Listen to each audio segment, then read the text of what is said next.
자기소개서 작성에 대한 궁금증 취준생과 함께 알아봅니다. 오늘은 류영주 학생 나왔습니다. 안녕하세요. 네, 안녕하세요. 류영주입니다.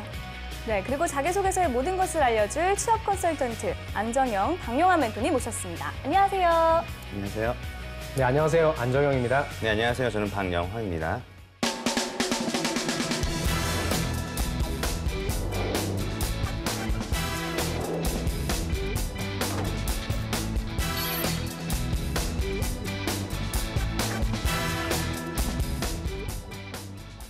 네, 오늘은 MBC 취재기자 지원자의 자기소개서 살펴볼 텐데요. 본격적인 내용을 살펴보기에 앞서 간단한 채용 정보부터 짚고 넘어가겠습니다. 네, MBC는 말만 하면 누구나 아는 대표적인 방송사죠. 오늘의 주인공은 기자직을 지원했는데요. 최근 MBC가 큰 변화를 겪으면서 채용을 대거한다고 저희가 지난 방송 때 말씀드린 적이 있죠?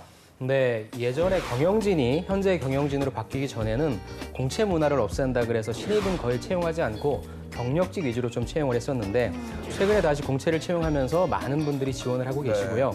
아무래도 새술은 새 부대에 담아야 한다. 그리고 기업이 성장하려면 아무리 힘들어도 사람에 대한 투자는 게을리하지 않으면 안 된다라고 하는 그런 의미에서 신규 채용이 진행되고 있는 것 같습니다. 네, 오늘은 뭐 친근한 기업인데요. MBC에서 하고 있는 프로그램 중에서 영주 학생 가장 기억에 남는 게 있다면 어떤 프로그램이 있나요? 저는 지금 진행하고 있는 좀 나 혼자 산다라는 프로그램을 좀 제일 재밌게 보고 있는데요. 뭔가 몰랐던 연예인들의 모습을 좀 보면서 역시 사람은 좀 겉모습으로만 판단하면 안 된다는 생각을 다시 한번 하는 것 같아요. 네. 오늘의 주인공은 취재 기자직을 지원을 했어요. 영주 학생은 취재 기자 하면은 어떤 이미지가 떠오르나요? 저희가 취재 기자에 대해서 잘 몰랐는데 그 영화 중에 열정 같은 소리 하고 있네라는 영화가 있어요. 그 박보영 씨께서 촬영하신 건데 그거를 보면서 굉장히 진짜 열정인지 열정 같은 소리인지 잘 모르겠다라는 그런 생각이 좀 들더라고요. 하면은 할 수 있겠어요, 그 취재 기자? 저는 밤을 잘 못 새서. 네, 그렇군요. 네. 그렇다면 취재 기자는 구체적으로 어떤 일을 하게 되는지 알려주세요. 네, 일단은 국민의 관심사와 알 권리를 위해서 국민이 알기 위해서 필요하다고 생각하는 부분에 언제든지 현장에 뛰어드는 그런 일이라고 볼 수 있고요. 네. 거기에 대한 정확한 기사와 팩트를 통해서 국민들에게 더 많은 정보들을 알려주는 그런 일이라고 볼 수 있겠습니다. 네. 또 이 기자 정신이라는 말이 있잖아요. 영주 학생이 생각하는 기자 정신 어떤 게 있을까요? 제가 생각하기에 기자 정신은 아까도 말씀드렸지만 열정인 것 같아요. 잠을 포기할 수 있는 그런 열정이 있느냐, 그게 좀 가장 중요한 것 같습니다. 네. 멘토님들께서는 기자 정신이란 어떤 거라고 생각하시나요? 저는 미스티의 고혜란 앵커가 아닐까 싶습니다. 예. 책임감, 오픈 마인드, 객관성 이렇게 세 가지가 바로 기자 정신이라고 저는 생각을 합니다. 좋습니다. 네. 우리 박 멘토님? 고혜라는 불륜을 저질렀는데 기자는 그러면 안 되고요. 네. 신뢰라고 생각을 하고 있어요. 신뢰. 네. 국민들에게 알 권리와 어떤 정확한 정보를 전달해줘야 되기 때문에 그 기사 작성에 있어서의 신뢰도가 중요하지 않을까 생각합니다. 저는 팩트라고 생각합니다. 네. 진실된 거 아니면은 거짓된 기자는 쓰면 안 된다고 생각합니다. 그럼요. 네. 자, 얼마 전 방송사 신뢰도 조사에서 MBC의 신뢰도가 큰 폭으로 상승을 했다는 조사 결과가 나왔어요. 네. 많은 변화를 취하려고 하고 있는 것 같은데 현재 기업의 분위기는 어떤가요? 제가 아는 분이 지금 방송국에 계신데 예. 가장 중요한 게 되살아난 직원들의 프라이드라고 합니다. 사실 방송국에서 가장 중추적인 역할이 보도권을 가지고 있느냐, 그 보도권을 가지고 있는 보도국이 얼마만큼 힘이 있느냐라고 하는 부분인데 예전에 MBC로서의 위상도 아무래도 보도국이 만들었다고 해도 과언이 아닌데 요즘에 이런 부분들이 다시 살아나고 있어서 으쌰으쌰하고 있는 분위기라고 합니다. 네. 자, 그렇다면 지원자의 자기소개서를 매력적으로 바꿔줄 멘토의 특급 처방전 확인해 보겠습니다.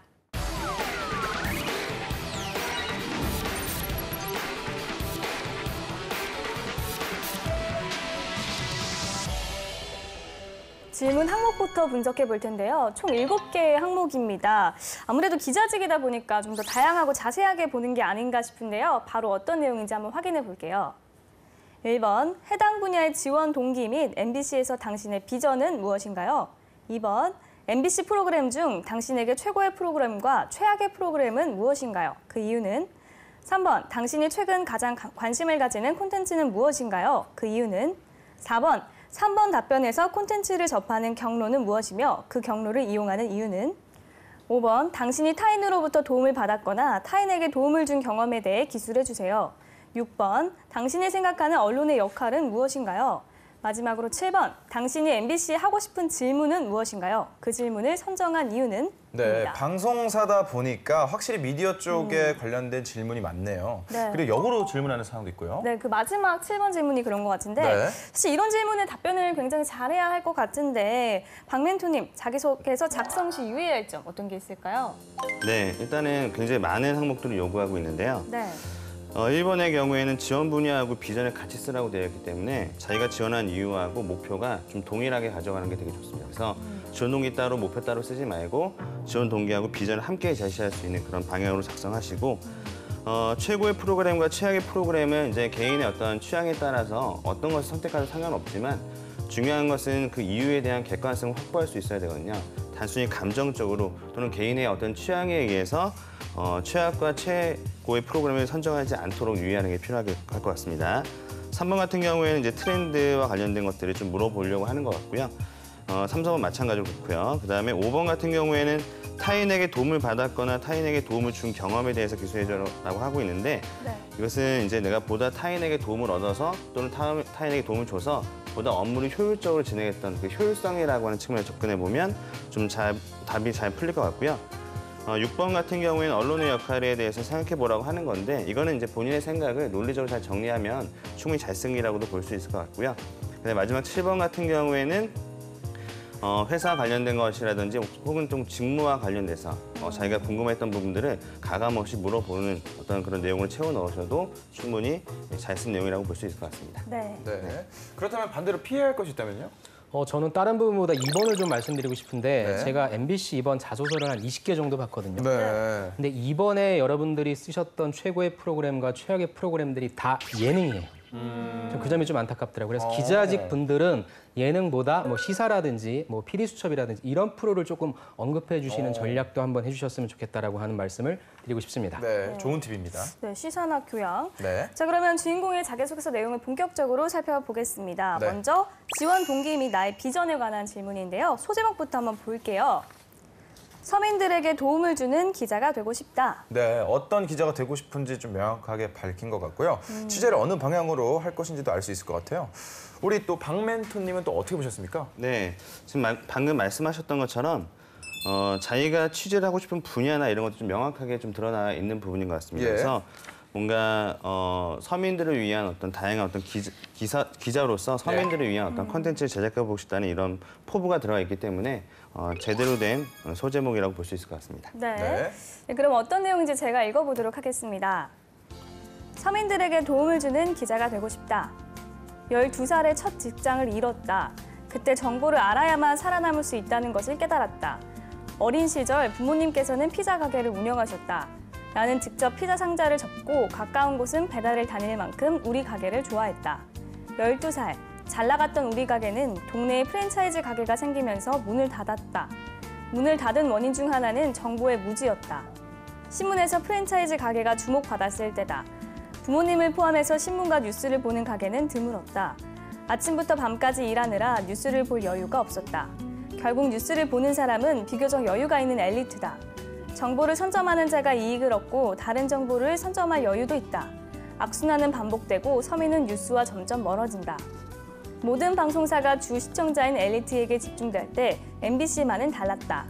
MBC에서는 중앙선을 잘 지키는 서민에게 냉장고를 주고 서민들의 좁고 낡은 집을 개조하는 프로그램을 만들었다. 방송을 통해 MBC는 서민에게 가장 좋은 친구가 되었다. MBC를 보며 위로를 받았던 부모님과 동네 사람들을 보며 나도 그 역할을 해내고 싶었다. 서민과 가장 친한 MBC에서 그들을 도와주는 기자가 되고 싶다. 지금까지 예능과 시사 교양 프로그램 등을 통해 소통했다면 이제는 뉴스를 통해 그들과 소통해야 한다. MBC에서 나는 서민을 위한 뉴스를 제작할 것이다. 네, 주인공이 첫 문장에 12살에 첫 직장을 잃었다고 해서 네. 무슨 말인가 했더니 부모님의 직장이었군요. 우리 경험에서 우러난 답변인 것 같은데 우리 안 멘토님 어떻게 보셨나요? 굉장히 위험하죠. 네. 언론사를 준비하는 친구들 중에 이런 친구들이 꼭 있어요. 네. 그러니까 어린 시절 상처가 있어요. 네. 그래서 이 상처를 극복하는 하나의 방안으로 언론사 기자직을 준비하는 건데 여러분들이 읽으셨을 때 느낌은 좀 어떠셨어요? 저는 좀 약간 부담스러웠어요. 네, 그리고 약간 좀 이 사고가 좀 조금 편협하다라고 하는 게 좀 생각이 되는데 왜 그러냐면 첫 번째 단락에서 뉴스를 보는 사람은 비교적 여유가 있는 엘리트다. 네. 그다음에 서민은 뉴스와 점점 멀어진다. 무슨 말인지는 알 것 같은데 굉장히 성급한 일반화의 오류죠. 네. 네. 그렇게 또 지금은 상황이 굉장히 많이 달라졌거든요. 이렇게 과거에만 집착하는 모습이 저는 좀 부담스럽고요. 두 번째 문단은 내용이 완전 바뀌어요. 네.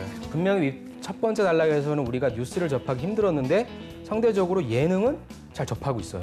뉴스는 못 보는데 예능은 본다? 굉장히 이율배반적인 내용인 거죠. 네. 그다음에 저는 가장 마지막에 결국에 나는 MBC에서 서민을 위한 뉴스를 제작할 것이다라고 하는데 방향이 틀렸죠. 뉴스는 서민을 위한 것이 아니라 국민을 위한 것이 되어야 된다고 저는 생각을 해서 또 지금은 TV 매체가 많이 힘을 잃었거든요. 과거의 본인의 어떤 개인적인 사정보다도 현재 뉴스가 어떤 방향으로 가야만 하고 어떤 식으로 도달해야 될지에 대한 조금 다른 시각을 갖추고 다시 한번 작성을 해보는 게 낫지 않을까라고 생각을 합니다. 네, 좀 객관적인 시각이 중요할 것 같은데 네. 좀 네. 편향된 성향이 조금은 있는 것 같아서 수정이 필요하지 않을까 생각이 드는데 그렇다면 이 항목만 놓고 봤을 때는 합격인가요? 불합격인가요? 저는 그래서 불합격을 좀 드리고 싶습니다. 네. 박멘토님도인가요? 네, 일단 저도 뭐 불합격에 대한 네. 요소가 좀 많이 있는 것 같고요. 뭐 이 내용을 좀 살려서 쓴다고 하면 중요한 건 이제 자신이 어떠한 취재를 하고 싶은지에 대한 내용들을 좀 드러내는 게 좋으니까 위에 있는 어떤 성장의 내용들은 빼고 밑에 있는 MBC에 대한 본인의 생각과 네. 거기서 자기가 어떻게 기사를 쓸 것인지에 대한 내용을 좀 추가하신다면 좀 더 좋은 내용으로 쓸 수 있을 것 같습니다. 알겠습니다. 네. 자, 그러면 다음 항목도 한번 살펴보고 평가를 해보겠습니다. MBC의 최고, 최악의 프로그램을 네. 대한 질문인데요. 먼저 소제목부터 보도록 할게요. 5바퀴 띠동갑을 이어준 비디오 여행. 위대하게가 빠진 위대하게 은밀하게. 네, 첫 번째는 최고의 프로그램이고 두 번째는 최악의 프로그램으로 지금 쓴 것 같은데 네. 우리 영주 학생은 아까 어떤 프로그램이 기억이 남다고 하셨죠? 저는 나 혼자 맞다, 맞아요. 나 혼자 산다 프로그램이 이제 기억이 남다고 하셨고 그럼 반대로 최악의 프로그램은 어떤 것이었나요? 사실 제가 TV를 많이 보지 않아가지고 네. 이제 뭐 최악의 프로그램을 좀 꼽기는 아직 좀 섣부르다고 생각을 하는데 네. 저도 말씀하시는 그 은밀하게 위대하게 이 몰래카메라 프로그램이 약간 불편하다고 생각했던 적은 있었던 것 같아요. 그랬군요. 네. 알겠습니다. 자, 그렇다면 안멘도님께서는 예. 소제목 어떻게 보셨나요? 저는 소제목은 좋은 것 같아요. 제가 말하는 맨날 얘기했던 앞에 조금 더 디테일한 부분이 필요하다고 했는데 비디오 여행은 아니죠. 출발이 좀 빠진 것 같긴 한데 네. 5바퀴 띠동갑을 이어줬다라고 하는 표현이 신선했던 것 같고요. 또 위대하게 은밀하게 앞에 위대하게가 빠진이라고 해서 딱 봤을 때 좀 센스 있는 표현이다라고 네. 해서 소제목은 좋은 것 같습니다. 근데 혹시 그러면 그 네. 프로그램 제목을 잘못 기입하는 것도 감점의 요소가 될 수 있을까요? 저라면 감점을 할 것 같아요. 네. 정확한 명칭인 거잖아요. 네. 황보미인데 네. 황을 빼고 이름을 쓸 때 뭐 보미 이렇게 쓴다 하면 정식 명칭인데 그 부분을 그것도 누락한다면 신경을 좀 써야겠네요. 네, 당연하죠. 네, 알겠습니다. 알겠습니다. 자, 그럼 어떤 내용인지 제가 읽도록 하겠습니다. 네. 5바퀴 띠동갑을 이어준 비디오 여행. 출발 비디오 여행을 보며 할아버지와 우정을 키웠다. 21살 부모님이 해외에서 살게 되어 2년여 동안 조부모님과 살았다. 같이 살게 되었을 때 가장 걱정된 건 할아버지와의 어색한 시간이었다. 정적이 흐를 때면 어김없이 TV를 켰다. 그때마다 출발 비디오 여행을 봤다. 26년 장수 프로그램답게 어린 시절 할아버지와 함께 본 기억이 있다. 우리는 그때처럼 김경식의 입담에 웃음을 터뜨렸다. 출발 비디오 여행은 가족 간의 관계를 돈독하게 만드는 매력이 있다. 소개된 영화를 보러 가는 날이면 자연스레 밖에서 밥을 먹으며 함께하는 시간을 갖게 된다. 출발 비디오 여행 덕분에 나와 할아버지는 좋은 친구 사이가 되었다. 위대하게가 빠진 위대하게 은밀하게. 최악의 프로그램은 위대하게 은밀하게이다. 위대하게 은밀하게는 이경규의 몰래카메라의 아성을 되살리고자 만들어졌다. 이경규의 몰래카메라는 가짜 약혼식에서 주례하기 정도의 상황을 설정했다. 그러나 은밀하게 위대하게의 가짜 상황 설정은 도를 넘었다. 특히 김영철 편은 매우 불편했다. 할리우드 진출이라는 김영철의 꿈을 이용했다. 가짜 섭외 전화를 받고 기뻐하는 그의 모습이 안쓰러웠다. 지나친 웃음 욕심이 한 사람을 바보로 만들었다. 방송에서 윤리적 문제를 등한시하면 시청자는 거부감을 느낀다. 늘 윤리가 우선이어야 한다. 네. 늘 윤리가 우선되어야 한다는 지원자의 생각이 들어간 답변이었네요. 네. 최고의 프로그램은 출발 비디오 여행을 꼽아줬는데 저는 네. 김경식 씨가 그 매번 사실 맞아요. 소화하는데 입담이 좋아서 계속 보게 되긴 하더라고요. 오죽했으면 이 영화계의 사기꾼이라고 또 하셨는데 네. 그래도 재미있는 것도 많이 소개해주니까 또 앞으로도 잘 부탁드리겠습니다. 네. 자, 그럼 박멘토님 평가 부탁드립니다. 네. 일단은 이 항목에 대해서 뭐 어떤 프로그램을 선정했느냐 이런 것들도 물론 중요한 요소겠지만 자기 개인의 어떤 체험을 기반으로 쓰면 되는 것이기 때문에 이것이 못 썼다 잘 썼다를 평가하는 기준은 좀 애매한 부분이 있긴 합니다. 하지만 출발 비디오 여행을 통해서 할아버지와의 어떤 우정을 쌓았다라고 하는 어떤 개인적인 체험을 떠나서 그것이 그 시청자들에게 어떠한 그 영향을 줄 수 있는지에 대한 부분까지 좀 포함했다면 훨씬 더 좋은 내용이 되었을 것 같고요. 그다음에 밑에 있는 위대하게 은밀하게에 대한 내용은 굉장히 잘 쓴 내용인 것 같습니다. 그래서 이 내용 자체는 크게 무언가를 바꿔야 될 필요는 없다고 생각을 하고요. 위에 있는 출발 비디오 여행에 대한 부분에 대해서만 좀 수정한다면 좋은 글이 될 수 있을 거라고 생각합니다. 네, 자, 그렇다면 좀 무난하게 합격선인가요?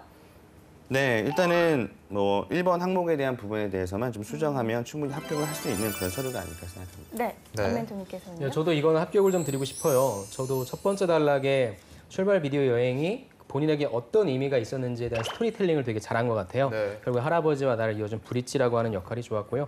두 번째 위대하게 은밀하게는 이건 제가 아까 말씀드렸던 자소서 한 20개 중에 15개 이상이 2%더라고요. 근데 이렇게 윤리라고 하는 문제를 등장시킨 친구는 처음이어서 되게 신선한 키워드 저는 되게 잘 썼다고 생각해서 합격을 드리고 싶습니다. 네, 알겠습니다.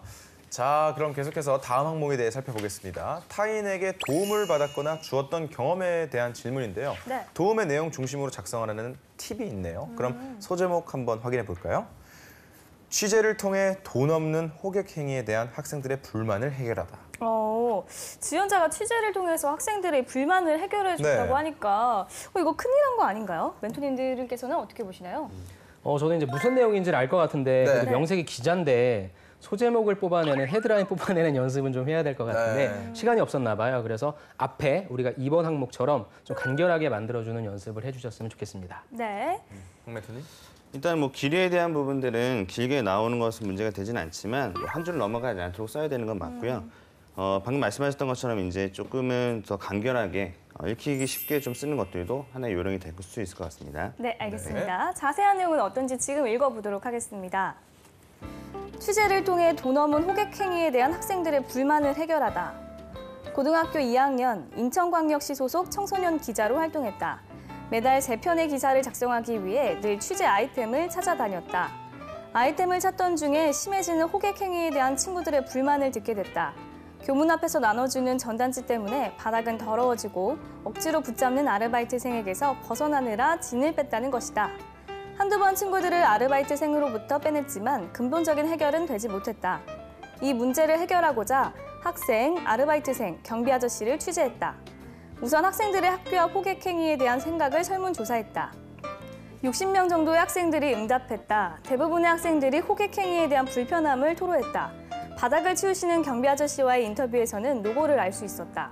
치워도 계속 쌓이는 전단지 때문에 다른 업무에 지장이 생긴다고 하셨다.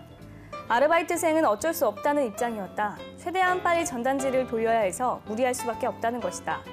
취재하며 들은 고충들을 학급회의에 회부했고 학원에 건의 전화를 넣었다. 학원 측에서도 건의를 받아들여 학교 앞 호객 행위가 줄었다.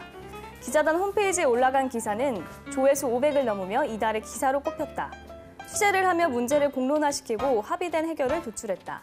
앞으로도 기사를 통해 공익을 실현하는 기자가 될 것이다. 네, 지원자는 고등학교 때 기자로 활동을 했었다고 얘기를 하네요. 네. 확실히 지원자는 이런 쪽에 취재가 좀 맞는 것 같은데 안 멘토님 어떻게 보셨나요? 저는 또 이것도 굉장히 좀 잘 썼다고 생각을 네. 해요. 흔히 얘기하는 우리 스타 방식으로 보면 첫 번째 단락에서는 나는 기자로 활동했고 취재 아이템을 찾아다녔다라고 하는 배경이 나오고요. 문제점이 바로 등장을 합니다. 호객 행위에서 불만들, 다양한 사람들의 불만이 있었다. 그래서 이를 해결하기 위해서 두 번째 단락에서 설문조사했고 인터뷰했고 학급회의에 회부했고 전화 넣었다. 그랬더니 문제가 줄었다라고 하는 뭐 A와 본인이 어떻게 했는지에 대한 액션도 나왔는데 굉장히 좋은 내용이고 결론까지 잘 나왔는데 만약에 저라면 기자잖아요. 그래서 내가 어떠한 데이터를 가지고 설득해야 되니까 사실 우리가 호객 행위를 하면 안 된다라고 하는 건 당연히 알고 있어요. 그러면 어찌됐건 하지 말아야 된다라고 알고 있는데 내가 학원 측에 반박하지 못할 어떠한 자료로 이걸 증거로 제출을 했다. 그래서 학원이 설득되었다라고 하는 방식으로 쓴다면 조금 더 설득력이 있지 않을까 해서 그 부분만 조금 아쉬웠고 나머지 방식들은 다 잘 썼다고 생각합니다. 네. 자, 그렇다면 합격 여부를 판정을 하신다면요? 그래서 저는 합격을 좀 드리고 싶습니다. 네, 박 멘토님?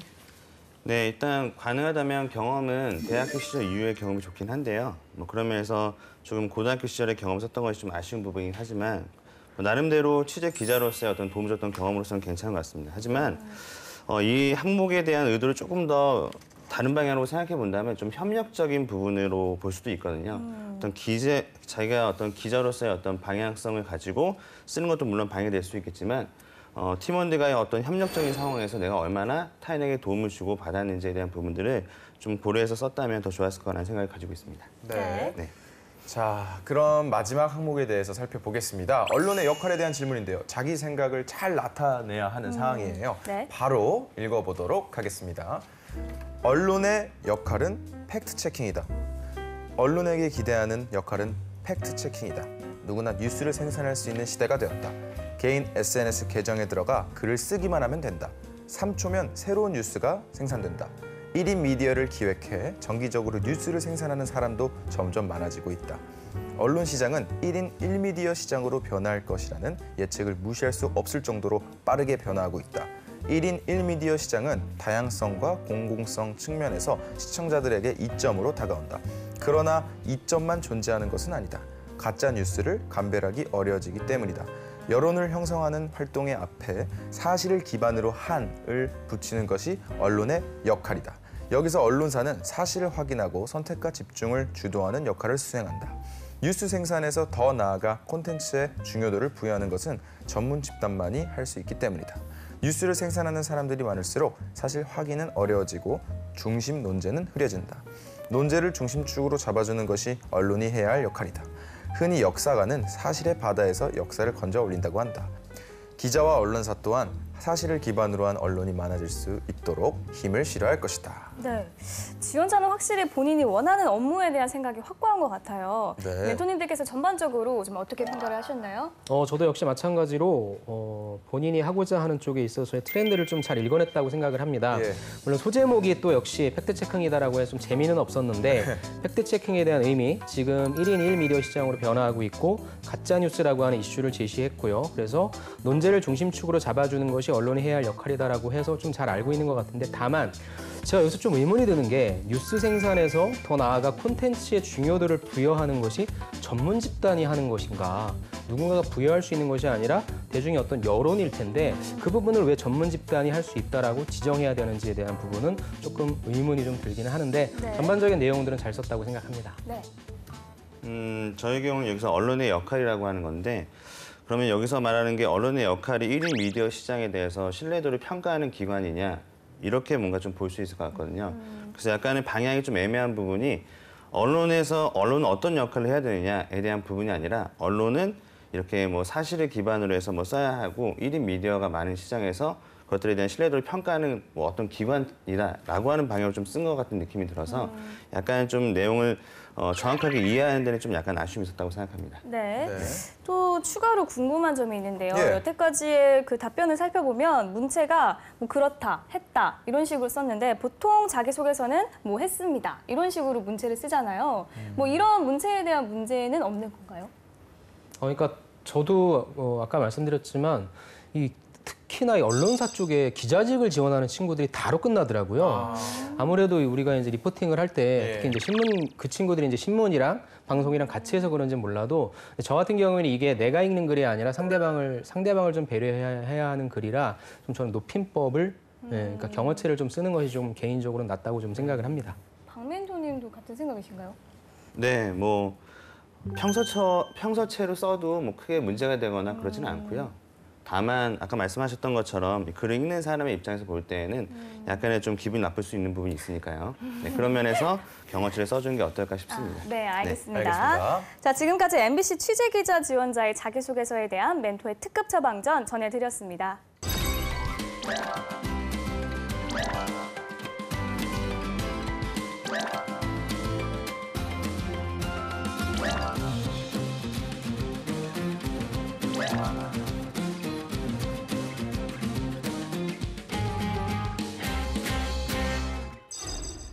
네, 네, 이번엔 영주 학생이 준비한 차례입니다. 오늘 살펴본 항목 중 한 항목을 써왔죠? 네, 자기소개서 질문 사항 중에서 타인에게 도움을 주거나 받았던 경험에 대해서 작성했습니다. 네, 멘토님의 사전 코멘트는 어떤 내용이었나요? 네, 멘토님의 사전 코멘트는 1번 무엇을 배운 도움인지 먼저 두 갈식으로 제시할 것, 2번 스타 방식으로 스토리텔링화할 것, 3번 다시 한번 그 의미를 강조해 줄 것, 4번 소재는 꼭 봉사활동이 아니어도 되고 인턴이나 다양한 대외활동 등에서 추출할 것이라고 하셨습니다. 네, 그럼 영주 학생이 얼마나 코멘트를 잘 참고해서 작성했는지 한번 읽어주시죠. 네. 조언을 품고 전공 강의 A+를 받고 대학 시절 타인을 도우면 스스로도 더 성장할 수 있음을 배운 경험이 있습니다. 조별로 국제정치학 지정도서를 읽고 그에 대한 생각을 발표하는 강의에서 중국인 유학생이 같은 조에 편성되었습니다. 중국인 조원은 다소 어려운 용어가 많았던 전공 서적을 읽는 것을 어려워했습니다. 처음에는 준비 기간이 짧아서 중국인 조원을 배제하고 발표를 준비하려고 했습니다. 하지만 매시간 서툰 한국말로 어렵게 전공 서적을 넘기며 노력하는 것을 보고 중국인 조원을 돕기로 자처하였습니다. 약 2주 동안 주중 2~3시간씩 도서관 스터디실을 빌려 책 내용을 설명해 주었습니다. 책 내용을 이해하기 쉬운 말로 바꾸어 설명해야 했기 때문에 책 이외의 자료들까지 찾아보았고 한국말로 설명을 해도 이해하기 어려운 용어는 중국어 사전을 찾아가면서 설명하려고 노력했습니다. 그러자 나머지 조원들이 PPT와 대본을 맡아주었고 중국인 조원은 중국 사이트 자료와 논문까지 추가적으로 조사해 시간 내에 더욱 풍부하고 깊이 있는 자료를 준비할 수 있었습니다. 그 결과 질의 시간에 교수님께서 중국인 유학생에게 발표 내용을 질문했을 때도 다른 조들과는 달리 막힘없이 대답했고 좋은 점수를 받았습니다. 이 경험을 통해 개인적으로도 수업에 대한 이해도를 더욱 높일 수 있었으며 타인을 돕는 것은 스스로에게 더욱 큰 배움과 도움이 된다는 것을 깨달았습니다. 네, 그 중국인 학생은 정말 영주 학생에게 감사를 표해야겠네요. 정말 이 고마움의 표시를 어떻게 하던가요? 사실 도움을 주기도 한 거지만 저도 좀 더 풍부한 자료를 만들 수 네. 있었던 도움을 받기도 한 거라서 별로 뭐 이 사람이 나에게 감사의 표시를 해야 된다는 생각은 안 해봤기 때문에. 대인배네요. 네, 그렇네요. 네. 자, 그럼 멘토님들 전반적으로 평가 부탁드립니다. 제가 사전 코멘트를 드린 대로 우리 영주 학생은 굉장히 잘 썼어요. 기자를 하셔도 될 것 같네요. 일단 스타 두 갈식으로 제시하라고 했는데 소제목도 참 잘 쓴 것 같아요. 조언을 품고 전공 강의 A+도 받고 해서 어떤 내용인지 우리가 가이드를 받을 수 있을 것 같고요. 첫 번째 단락, 두 번째 단락을 통해서 어떠한 내용인지에 대한 배경 설명이 좋았고요. 세 번째 단락, 네 번째 단락을 통해서 어떤 식으로 도움을 주었는지에 대한 내용이 나와서 좋았고 특히나 나머지 조원들의 도움까지 이렇게 이루어지도록 이끌게 한 점이 좀 좋았던 것 같고요. 마지막 문단에 이를 통해서 배웠던 점, 즉 큰 결론까지 잘 내린 것 같아서 잘 썼다고 말씀을 드리고 싶습니다. 네. 자, 오늘은 MBC 취재 기자직 지원자의 자기소개에서 살펴봤습니다. 탄탄한 자기소개서로 취업의 꿈을 이루기를 바라면서 DIY 자기소개서 오늘 순서는 여기서 마치겠습니다. 감사합니다.